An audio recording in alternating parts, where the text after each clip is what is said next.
सभी को मेरा नमस्कार। स्वागत है आप सभी को आज के क्लास में। आज हम लोग प्राइमरी हेल्थ केयर का आगे का क्वेश्चन देखेंगे। इसका अभी तक हम लोगों का 3 लेक्चर हुआ है और इसमें हम लोग सारे क्वेश्चन में एक्सप्लेनेशन के साथ आगे बढ़ रहे हैं। जहाँ पर भी ज़रूरत होते हैं एक्सप्लेन करने का, वहाँ पर एक एक पॉइंट को हम समझाते हुए चलते हैं, क्योंकि जो समझे रहिएगा ना वही आपको एग्ज़ाम में काम आते हैं। आप पढ़ने के लिए तो आप खुद से भी क्वेश्चन पढ़ सकते हैं, लेकिन चीज़ों को समझना और उसको समझकर एग्ज़ाम में एनालाइज करना, क्योंकि समझा हुआ चीज़ ही एग्ज़ाम में रहता है। जब ऐसे आप टेस्ट देने जाते हैं तब भी आप कुछ सवाल भूल जाते हैं। जो माइंड में रहता है वो ज़्यादा बार पढ़ा हुआ रहता है वही, या जो समझा हुआ रहता है वही, और एग्ज़ाम में तो उससे भी ज़्यादा प्रेशर रहता है। तो उस समय आपका समझा हुआ ही चीज़ें काम आता है। इसलिए हम सारे क्वेश्चन को समझाते हुए चलते हैं। जहाँ पर भी समझाते हैं वहाँ पर ध्यानपूर्वक पूरी माइंड खोल कर पूरी उसी पर कंसंट्रेट करके समझिएगा, तभी आपका एग्ज़ाम निकलेगा। आप कंपटीशन एग्ज़ाम की तैयारी कर रहे हैं, कंपटीशन एग्ज़ाम में प्रॉपर तैयारी करना पड़ता है अच्छे से, तभी कंपटीशन एग्ज़ाम जाके निकलता है।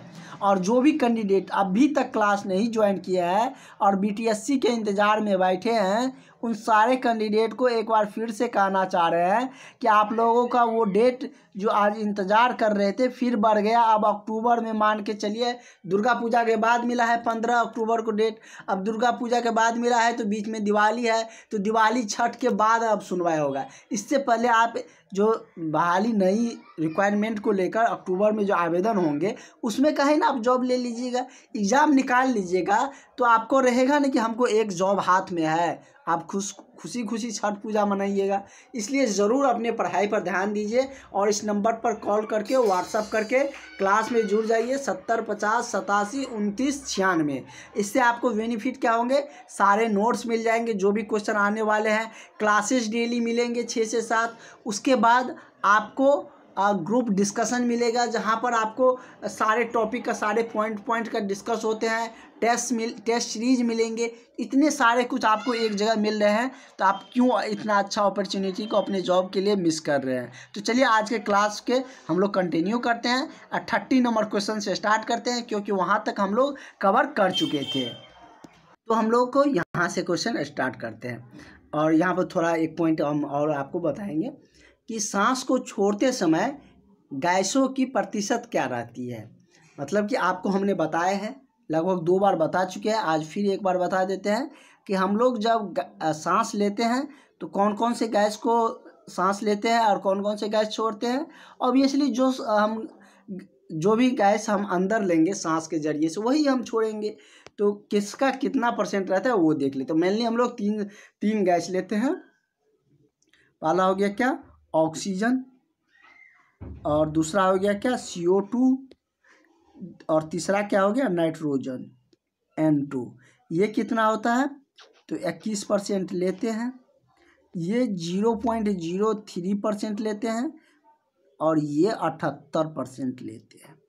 इससे 3-4 क्वेश्चन बनेंगे, सारे को हम यहीं पे कवर करवा देते हैं आपको। ये गैस तो हम लेते हैं, ऑक्सीजन, CO2, कार्बन डाइऑक्साइड जिसको कहते हैं, नाइट्रोजन, ये 3 गैस लेते हैं। कितनी मात्रा में लेते हैं, तो 21% हम लोग ऑक्सीजन लेते हैं, 0.03% हम लोग और कार्बन डाइऑक्साइड लेते हैं, और 78% नाइट्रोजन लेते हैं। परसेंट समझते हैं आप लोग, मतलब जैसे क्या 100 में हम काउंट कर रहे हैं तो 100 मान के चलते हैं, तो वहाँ पर हम 21 ऑक्सीजन लिए, 0.03% कार्बन डाइऑक्साइड लिए, 78% क्या लिए, नाइट्रोजन लिए। देखिए तीनों को जोड़िएगा तो 100 पूर जाएगा, मतलब परसेंट 100 में डिफाइंड होता है। तो वही यदि हम छोड़ने की बात करें तो छोड़ते समय क्या करते हैं, हम लोग कुछ ऑक्सीजन रख लेते हैं, क्योंकि हमारे शरीर में ऑक्सीजन की ज़रूरत पड़ती है, क्योंकि ऑक्सीजन ही हमारे शरीर में ब्लड में मिलकर उसको क्या कहते हैं, शुद्धिकरण करते हैं ब्लड को। और ये होता कहाँ है, ये किसके द्वारा होता है, तो ये फेफड़ा का काम होता है। फेफड़ा का काम होता है कि हीमोग्लोबिन या रक्त में क्या करता है, तो ऑक्सीजन को मिला देता है। ऑक्सीजन को मिला देता है, वहीं पर क्या होता है, फेफड़ा में ही, फेफड़ा के जरिए ही रक्त का शुद्धिकरण भी होता है। इसलिए हम लोग ऑक्सीजन छोड़ते समय, सांस छोड़ते समय 3 या 4% रख लेते हैं, मतलब 4% मार के चलिए 17% छोड़ते हैं। ठीक है, यहाँ पर 16 लिखा है, वही 16-17% छोड़ते हैं। उसके बाद और जो 4% हम रखे थे ऑक्सीजन, वही हम छोड़ देते हैं। कितना? 4% हम कार्बन डाइऑक्साइड बढ़ा देते हैं, ठीक ना, छोड़ते समय। क्योंकि हम 100% लिए थे, 100% छोड़ेंगे, क्योंकि जितना हम लोग मतलब सांस में जितना गैस लेते हैं उतना ही छोड़ते हैं, और जितना हम लोग 1 मिनट में सांस लेते हैं उतना ही छोड़ते भी हैं। ये भी बात ध्यान में रखिएगा। और नाइट्रोजन ज्यों का त्यों रह जाता है। 78% लेते हैं, 78% छोड़ते हैं। तो नाइट्रोजन से एक और क्वेश्चन बनते हैं कि कौन सा ऐसा गैस है जो कि हम लोग सांस के द्वारा अपरिवर्तित रहता है, जितना लेते हैं उतना ही छोड़ते हैं। तो कौन है? नाइट्रोजन। बाकी दोनों में तो परिवर्तन देखने को मिले, लेकिन नाइट्रोजन में कोई परिवर्तन नहीं हुआ है। तो इसका करेक्ट आंसर क्या हो जाएगा? तो सांस छोड़ते समय हम किस गैसों के प्रतिशत क्या रहती है? तो कार्बन डाइऑक्साइड 4%, नाइट्रोजन 78, ऑक्सीजन 16। तो इसका करेक्ट आंसर क्या हो जाएगा? उपयुक्त तीनों। तो correct answer option number D है। अगला है कि शोषण ऊर्जा कौन सी ऊर्जा का उदाहरण है? जब हम सांस लेते हैं तो यह किस तरीके का ऊर्जा है? गति ऊर्जा, स्थिति ऊर्जा, रासायनिक ऊर्जा या यांत्रिक ऊर्जा? इसको इंग्लिश में आप लोग जानते होंगे, इसको काइनेटिक एनर्जी बोलते हैं। इसको क्या करते हैं? इसको हम लोग पोटेंशियल एनर्जी कहते हैं, पोटेंशियल एनर्जी। इसको केमिकल एनर्जी। इसको क्या करते हैं? Mechanical energy. तो मैकेनिकल और तो ये तो मतलब क्या करता है कि ये तो जनित्र सब में लगा रहता है, जो कि इलेक्ट्रिसिटी के लिए प्रोवाइड करने के लिए होते थे। ये तो होगा नहीं। काइनेटिक ऊर्जा भी नहीं होगा, पोटेंशियल भी नहीं होगा, रासायनिक ऊर्जा होंगे। क्योंकि यही मतलब क्या होता है कि शोषण क्रिया में हमारे शरीर का ऊर्जा का जो उदाहरण होता है, मतलब किस रूप में होते हैं? तो रासायनिक ऊर्जा। क्योंकि हमारे शरीर में क्या है? ऑक्सीजन, नाइट्रोजन, ये सब क्या है? रसायन के फॉर्म में ही रिएक्शन करेंगे, तो रासायनिक ऊर्जा होगा। इस तरीके से सोच सकते हैं, ठीक ना। ये सब प्रोसेस कहाँ पर होता है? Oxygen, nitrogen, carbon dioxide, CO2, ये सब अभिक्रिया कहाँ करता है? रसायन के अंतर्गत ही आते हैं। ये सब तो फिजिक्स के पार्ट हो गए। तो यही हो जाएगा। इस तरीके से सोच के आप लोग पढ़े रहिएगा, तो आप एग्ज़ाम में कभी कंफ्यूज मत करिएगा, और एग्ज़ाम में आप करेक्ट आंसर, सही आंसर करके आइएगा। ये सब टॉपिक इजी टॉपिक है। इस सब टॉपिक से आप क्वेश्चन को मिस बिल्कुल भी नहीं कर सकते हैं, क्योंकि इजी टॉपिक से आप मिस करते हैं तो आपका रैंक बहुत नीचे आ जाएगा, और उससे सिलेक्शन नहीं होगा, आपका मेरिट लिस्ट नहीं बनेगा। तो आप जब मेरिट नहीं बनेगा तो जॉब होगा ही नहीं। इसका करेक्ट आंसर क्या हो जाएगा? ऑप्शन नंबर आपका सी सही हो जाएगा। नेक्स्ट क्वेश्चन की तरफ बढ़ते हैं हम लोग। कह रहे हैं निम्न में से कौन द्वितीय शोषण का अंग है? द्वितीयक शोषण का अंग कौन है? पहला तो नाक हो गया।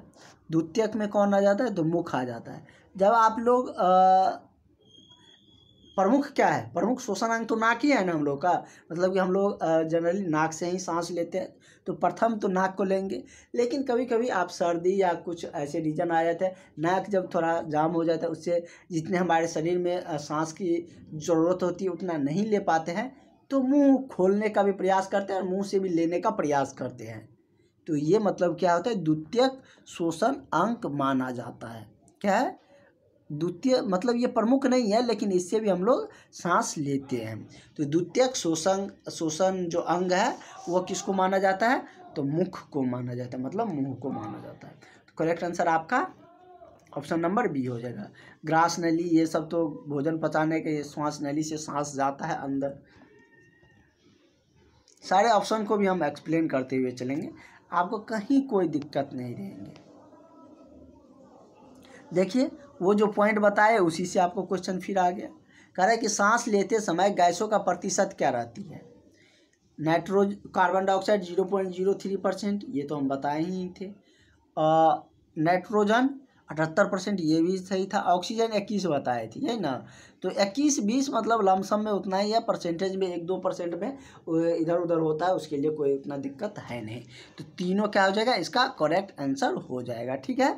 तो मतलब कि कार्बन डाइऑक्साइड हम लोग 0.03% लेते हैं, और नाइट्रोजन 78, और ऑक्सीजन 20 या 21% काउंट कर लीजिए, उतना लेते हैं। तो उपयुक्त तीनों इसका सही हो जाएगा। तो इसका करेक्ट आंसर क्या हो जाएगा? ऑप्शन नंबर डी हो जाएगा। जब तीनों आंसर सही, ऑप्शन सही है, तो उपयुक्त तीनों हो जाएगा। नेक्स्ट क्वेश्चन पे बढ़ते हैं हम लोग। अगला क्वेश्चन आपका क्या कहता है? अगला क्वेश्चन कह रहा है कि मुख्य रूप से किसके ऑक्सीकरण द्वारा उत्पन्न ऊर्जा को श्वसन कहा जाता है। मुख्य रूप से ऐसा कौन सा ऑक्सीकरण द्वारा उत्पन्न ऊर्जा है, ऑक्सीजन जो मतलब सांस लेते हैं तो कौन सा ऐसा ऊर्जा है जो कि श्वसन कहलाता है। ये क्या होता है, जैसे वसा, प्रोटीन, कार्बोहाइड्रेट और या अम्लीय। तो क्या हमने आपको बताए थे कि जब हम सांस लेते हैं तो ऑक्सीजन अंदर जाते हैं तो वो ग्लूकोज C6H12 जो कि मतलब कि क्या है, कार्बोहाइड्रेट का फॉर्मेशन रहते हैं। ग्लूकोज C6H12O6 ग्लूकोज को ऑक्सीजन जाके तोड़ देता है किस में, तो CO2 और क्या चीज़, CO2 N2 H2O into 686 calorie ऊर्जा में तोड़ देता है। मतलब क्या, तो ऑक्सीजन हमारे शरीर में जाकर उत्पन्न कौन सी ऊर्जा करता है, मतलब कि कार्बोहाइड्रेट का जो फॉर्म है उसको मुख्य रूप से ऑक्सीकरण करके ऊर्जा का फॉर्मेशन करते हैं। श्वसन के दौरान यही ऊर्जा फॉर्मेशन करते हैं। तो करेक्ट आंसर क्या हो जाएगा, ऑप्शन नंबर आपका B/C हो जाएगा, कार्बोहाइड्रेट। तो करेक्ट आंसर C हो जाएगा। सारे क्वेश्चन में हम आपको सारा कुछ एक्सप्लेन करते हुए चलेंगे। जहाँ पर एक्सप्लेनेशन की ज़रूरत होंगे वहाँ पर आपको कोई भी डाउट, कोई भी कन्फ्यूजन नहीं रहेंगे, ठीक ना। और आप लोगों को जल्द जो डिस्कशन ग्रुप है वो भी बना दिया जाएगा और आप लोग उसमें डिस्कस करके किस किस टॉपिक पर, वो सारा कुछ जैसे ग्रुप में आपको लिंक मिल जाता है क्लास का, उसी तरीके से वो सारा कुछ आपको बताया जाएगा उस टॉपिक पे, उस ग्रुप में। और भी बहुत सारा आपके जो तैयारी है बेहतर हो सके और आपका सिलेक्शन आपका हो सके, उसके लिए बहुत सारे कुछ हमने आपके लिए तैयार कर रखे हैं। तो वो सारे कुछ धीरे धीरे आपको मिलना शुरू हो जाएगा। और आप लोग लेट करिएगा तो आपका टॉपिक छूटेगा, उतना आप ही को दिक्कत होगा। इसलिए क्लास जुड़ जाइए। और अगर आप चाहते हैं कि नौकरी हमको इस बार लेना है तो, और नौकरी नहीं करना है तो कोई बात ही नहीं है, लेकिन कभी आप अपने मन में ध्यान से सोचिएगा कि आपको A&M का कोर्स करने में कितनी प्रॉब्लम, कितनी कठिनाइयाँ झेलनी पड़ी थी। कभी कभी आप बिना खाए भी कॉलेज जाते होंगे, तो ये सब भी होते, तो बहुत कुछ आपको मतलब 2 साल में प्रॉब्लम भी आते होंगे बहुत सारे। उन सब के बाद आपको डिग्री मिला है और जॉब नहीं करिएगा तो उतना मेहनत तो आपका वेस्ट ही चला जाएगा ना। थोड़ा सा जब इतना मेहनत किए हैं, इंटर किए, उसके बाद बहुत सारे ग्रेजुएशन भी किए हैं, उसके बाद आपने A&M का डिग्री किए हैं, GNM किए हुए हैं, तो इतना मेहनत करने के बाद थोड़ा सा और मेहनत करके आप क्यों न सेटल हो जाए। उतना मेहनत को बेकार तो जाना अच्छा बात नहीं है, क्योंकि जब उतना कर लिए हैं और लास्ट पॉइंट पे आकर हम मेहनत नहीं कर रहे हैं तो उतना मेहनत तो बेकार ही चल जाएगा। क्योंकि आपको कहावत पता है कि अंत भला तो सब भला। आपने इतने दिन क्या किया, कोई मतलब नहीं है। आप सिलेक्शन ले लिए तो आपको मतलब सब मानेगा कि नहीं ये पढ़ते थे, पढ़ती थी, इसीलिए इनका सिलेक्शन हुआ है। क्योंकि अंतिम जो होता है ना वही सब देखते हैं कि अंत में आपने क्या किए। अगर आप कितना भी पढ़ लिए, कुछ भी किए, पढ़ाई के दौरान बहुत पढ़े, बहुत पढ़ाकू अभ्यर्थी थे, यदि आपको जॉब नहीं लगते हैं तो कहेगा, जो आपके साथ रहेंगे वो कहेंगे कि पढ़ता था, या स्ट्रैटेजी ठीक नहीं था, ये ठीक नहीं था, या कहेंगे कोई पढ़ता नहीं था वैसे ही कॉलेज जाती थी। तो ये सब मत किसी के मुंह से सुनने के लिए आप लोग हो, इसलिए आप लोग जल्द से जल्द जॉब ले लें, क्योंकि सरकार आपको अपॉर्चुनिटी दे रही है और इसके लिए आपकी क्लासेज भी चल रहे हैं, तो मिस बिल्कुल भी नहीं करिए। कह रहा है कि मानव में विश्राम अवस्था में ज्वारीय जो आयतन है वो कितना होता है।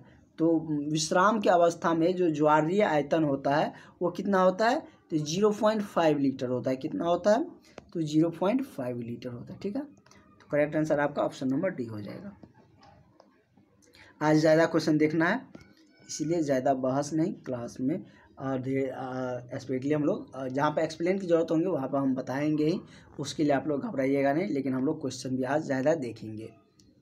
कह रहा है कि निमोनिया के दौरान संक्रमण कहाँ होता है, तो श्वास नली में तो होता नहीं है। इसके लिए हमने आपको बताए थे कि निमोनिया जो होते हैं कैसे होते हैं, किस रीजन से होते हैं, कहाँ पर होते हैं, ये सब हमने आपको पिछले क्लास में बहुत ही डिटेल्स में हमने आपको बताए थे। एक बार और फिर से हम आपको बता देते हैं। जैसे क्या होता है कि एक ब्रॉन्ची होते हैं, क्या है ये ब्रॉन्ची, मान लीजिए ये ब्रॉन्ची है, इससे क्या जुड़ा रहता है, तो एलुवियल जुड़ा रहता है, दोनों साइड रहता है। ऐसे कैसे कैसे आकृति रहता है, ऐसे रहता है, गोला गोला है, आप लोग बनाते होंगे ना, ऐसे रहता है, ऐसे रहता है। इसी में क्या होता है कि ये अगर जाम हो जाता है ना, इसमें सांस जब लेते हैं, ये इसमें गैसों का आदान प्रदान होता है, इसके ज़रिए इसमें जाते हैं, गैस का आदान प्रदान होता है। अगर ये जाम हो जाता है ना तो निमोनिया हो जाता है। यह कुपी, जिसको क्या कहेंगे, कुपिकाओ कहेंगे। तो कुपिकाओ यदि संक्रमित हो जाए या जाम हो जाए तो उससे क्या होता है, निमोनिया होता है। तो करेक्ट आंसर तो यही हो जाएगा। इससे और क्या फॉर्मेशन होता है, क्या क्या बीमारी होती है, क्या क्या क्वेश्चन बन सकते हैं। अगर इसमें छिद्र हो जाए तो टीबी हो जाता है। क्या हो जाता है, टीबी होता है, बी नहीं होता है, टीबी हो जाता है। वही यदि इस पर छिद्र होने के बाद इस पर बलगम जम जाता है, बलगम जैसे ब्रेड सब पर नहीं जम जाता, उसी तरीके से बलगम यदि जम जाए तो वह क्या होता है, दम्मा का रूप ले लेता है। क्या चीज़ का, दम्मा का रूप ले लेता है। इसको बोलते क्या है, तो एलुवियली बोलते हैं। इसको क्या बोलते हैं, तो इसको हम लोग ब्रॉन्ची बोलते हैं। तो इसका करेक्ट आंसर क्या हो जाएगा, निमोनिया के दौरान संक्रमण कहाँ होता है, तो कुपिकाओ में होता है। तो करेक्ट आंसर आपका क्या हो जाएगा, ऑप्शन नंबर बी हो जाएगा। इतना एक्सप्लेन करके विथ फिगर के साथ आपको कहीं नहीं बताया जाएगा जितने हम एक्सप्लेन करके, जितना अच्छा से हम आपको बता रहे हैं। इसलिए आप लोग अगर एक क्लास भी मिस करते हैं ना तो आप लोग अपनी तैयारी से, अपनी जॉब से दूर जा रहे हैं, क्योंकि सारे कुछ एक दूसरे से लिंक रहता है। ये सब डिटेल्स में हमने कल के क्लास में और भी डिटेल्स में चर्चा किए थे। क्योंकि फर्स्ट बार कोई चीज़ बताते हैं उसको बहुत डिटेल्स में बताते हैं, फिर दोबारा उसी चीज़ को डिटेल्स में बताते रहेंगे तो नया चीज़ सीखने को नहीं मिलेगा। इसीलिए उस पर कम समय देते हुए आगे बढ़ते हैं। तो इसका करेक्ट आंसर आपका ऑप्शन नंबर बी हो जाएगा। नेक्स्ट क्वेश्चन देखते हैं।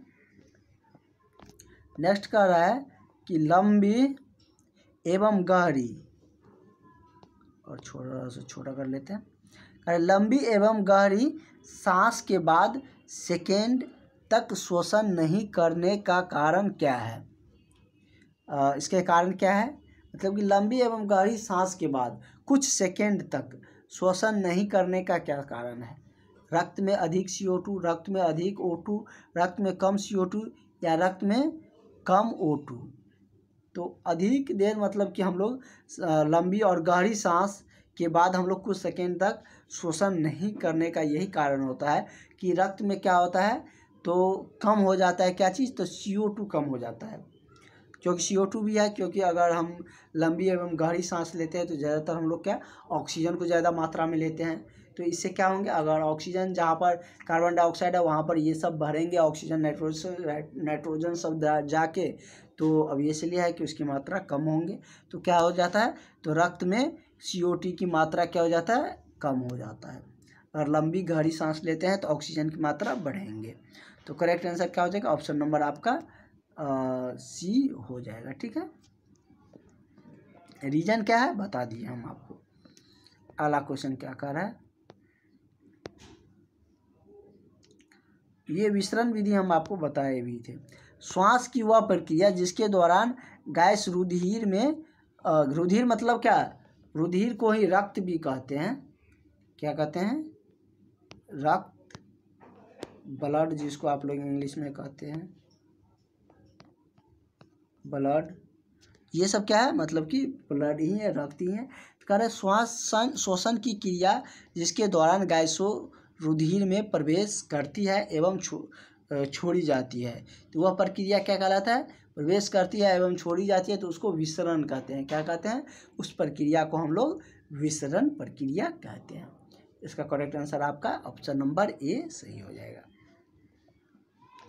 अगला है कि सल की उपकला किसमें पाई जाती है, वायुनाल में, फेफड़ा में, वक्ष गुहा में या वायु कोश में। तो ये किस में पाया जाता है, तो सल की उपकला वायु कोश में पाया जाता है। किस में पाया जाता है, तो वायु कोश में सल की उपकला पाए जाते हैं। ये कह रहा है कि डायफ्राम कहाँ उपस्थित होता है। हमने डायफ्राम से रिगार्डिंग भी हमने आपको बताए थे कि डायफ्राम क्या है। डायफ्राम मतलब कि एक गुंबादार क्या होता है, पेशीय होता है। वह मतलब कि वक्ष गुहा के नीचे एवं उदर गुहा के ऊपर रहता है, मतलब पेट से ऊपर रहता है डायफ्राम। मतलब कि डायफ्राम का संरचना कैसे रहती है, जैसे क्या ये मतलब कि स्पाइनल कॉर्ड हो गया, ऐसे ऐसे रहता है ना, स्पाइनल कॉर्ड हो गया, इससे ऐसे ऐसे बना रहता है ना, जैसे आप कभी खस्सी उसी का मीट खाए होंगे तो ये इस आकार का रहता है ना, तो ये क्या होता है, डायफ्राम होता है। डायफ्राम होता है, इसमें बहुत सारा चीज़ अटैच रहता है और भी बहुत सारा चीज़ रहते हैं, यहाँ पर बहुत सारा चीज़ रहती है। इसके नीचे क्या रहता है, उदर रहता है, पेट रहता है, और इसके ऊपर क्या रहता है, वक्ष गुहा रहता है ये वाला। और ये क्या करता है, ये मतलब कि निःशोषण में काम करता है, मतलब गैस छोड़ने में ये अहम भूमिका निभाती है। लेकिन इसमें एक और बात है जहाँ से आप लोगों को क्वेश्चन फ्रेम किए जाएंगे कि ये गर्भवती जब महिला धारण करती है, जब कोई भी गर्भवती महिला है तो उसमें निःशोषण का, गैस छोड़ने का, गैस बाहर निकालने में डायफ्राम महत्वपूर्ण भूमिका नहीं निभाती है। जब गर्भवती धारण कर लेती है तो गैस को निकालने में, निःशोषण करने में, बाह्य शोषण करने में यह अहम भूमिका नहीं निभाती है। नहीं तो ऐसे यदि नॉर्मल है, यदि गर्भवती नहीं है तो उसमें मतलब कि ये महत्वपूर्ण भूमिका निभाती है गैस को बाहर करने में, या निःशोषण या बाह्य शोषण की प्रक्रिया में। ठीक है, तो ये तीनों चीज़ आप समझ गए, इससे कोई भी क्वेश्चन पूछेंगे तो आप बना सकती है। डायफ्राम अवस्थित होता है कहाँ, वक्ष गुहा के ऊपर, ये तो गलत है, वक्ष गुहा के नीचे रहते हैं। वक्ष गुहा के बीच में, ये भी गलत है। वक्ष गुहा के निचले सतह पर तो नीचे रहता है, ये तो सही है। वक्ष गुहा के नीचे रहता है, उदर से ऊपर रहते हैं। ठीक ना, तो ये इसका करेक्ट आंसर आपका ऑप्शन नंबर सी हो जाएगा। अगला क्वेश्चन हम लोग देखते हैं। कह रहा है कि मानव श्वसन तंत्र में कौन से अंग शामिल है, मानव के श्वसन तंत्र में कौन से अंग शामिल है, नसा छिद्र या ग्रसनी, स्वर तंत्र, श्वास नली, श्वासनिका। तो ये सब नाम से ही क्लियर है कि सब श्वसन तंत्र ही है, तो क्या हो जाएगा इसका करेक्ट आंसर उपयुक्त सभी हो जाएगा। और मानव शरीर का सबसे प्रमुख श्वसन तंत्र क्या है, हम लोग का सबसे प्रमुख श्वसन तंत्र फेफड़ा है। क्या है, फेफड़ा है। जलीय जीव का क्या होता है, तो जलीय जीव का गल्फर हो जाता है, उसको क्लोम भी कहते हैं, वो भी क्वेश्चन पूछ सकते हैं, इसलिए हम आपको बता दिए क्लोम या फेफड़ा। जैसे इस तरीके से पूछेगा कि मछली क्या चीज़ से सांस लेता है, फेफड़ा ने गल्फर हो जाएगा, तो क्लोम कहिए या गल्फर कहिए। तो मछली क्या चीज़ से, तो गल्फर या क्लोम से सांस, गल्फर याद रखिएगा, गल्फर से सांस लेते हैं। और मतलब क्या, मेढक की बात करें तो वो तो या तो गिल्स गल्फर से लेते हैं, या जो मेढक का बच्चा आता है वो त्वचा से लेते हैं। मेढक का बच्चा का लीजिए, सॉरी, जो मेढक भूमि के अंदर रहता है वो त्वचा से लेते हैं। मानव जानेंगे फेफड़ा से लेते हैं। केचुआ जानते हैं, वो भी त्वचा से लेते हैं। जीवाणु मेसोसोम से लेते हैं। हम लोग का बहुत सारा श्वसन अंग है, नसा छिद्र, नसा कपाट, ग्रसनी, स्वर तंत्र, परतंत्र, श्वास नली, ब्रोक्वाय, वायु कोष्ठ, रुधिर, कोशिका, ये सब श्वास नली का ही अंग तंत्र है, अंग है उसी का। तो इसका करेक्ट आंसर क्या हो जाएगा, आपका ऑप्शन नंबर सी हो जाएगा। ठीक है, नेक्स्ट क्वेश्चन हम लोग देखते हैं। कह रहा है कि वक्ष गुहा में कौन सा अंग स्थित है। ऑप्शन दिया है फेफड़ा, और दूसरा है श्वास नली, ग्रसनी या स्वर तंत्र। तो स्वर तंत्र से तो हम लोग का आवाज़ वॉइस आता है, जो कि मतलब कि इसमें मतलब 7 लेयर होते हैं कार्टिलेज का, उससे बना होता है। वक्ष गुहा में कौन सा अंग अवस्थित रहता है, तो वक्ष गुहा में फेफड़ा रहता है। क्या होता है, वक्ष गुहा कौन से अंग में स्थित है, तो वक्ष गुहा फेफड़ा में स्थित होता है। तो ये भी एक श्वसन अंग है जो कि फेफड़ा में स्थित होता है। इसलिए हम लोग कहते हैं कि फेफड़ा हम लोगों के शरीर का प्रमुख श्वसन अंग है, और फेफड़े में जाकर ही क्या होता है कि श्वसन के जरिए जो ऑक्सीजन आते हैं वो ब्लड में मिलता है। ब्लड में मिलाने का कार्य फेफड़ा ही करता है और उसी में रक्त जाकर शुद्धिकरण भी होता है। जैसे ही ऑक्सीजन से रक्त मिलते हैं तो वो शुद्ध हो जाता है। जैसे आप लोग कहते हैं ना कि हम लोग गंगा स्नान कर लिए अब शुद्ध हो गए, कितनों पाप कर लिए हैं, गंगा स्नान करेंगे तो शुद्ध हो जाएंगे। और ये नहीं देखते हैं कि हम लोग का मतलब कि हम लोग पापी ही या पापाचरण करें ही क्यों, ऐसी गलती करें ही क्यों जिससे हमको मतलब कि शुद्धिकरण होने की ज़रूरत पड़े। तो इस तरीके से आज के क्लास को हम लोग यहीं रखते हैं। आगे की क्लासेज में नेक्स्ट आगे का क्वेश्चन हम लोग कंटिन्यू रखेंगे और इस तरीके से हम लोग का क्वेश्चन अभी चलता रहेगा। तो जो भी कैंडिडेट अभी तक क्लास नहीं ज्वाइन किए हैं ज़रूर ज्वाइन कर लीजिएगा, वीडियो को शेयर कर दीजिएगा ताकि और भी आपके फ्रेंड क्लास में जुड़ सके। Thank you.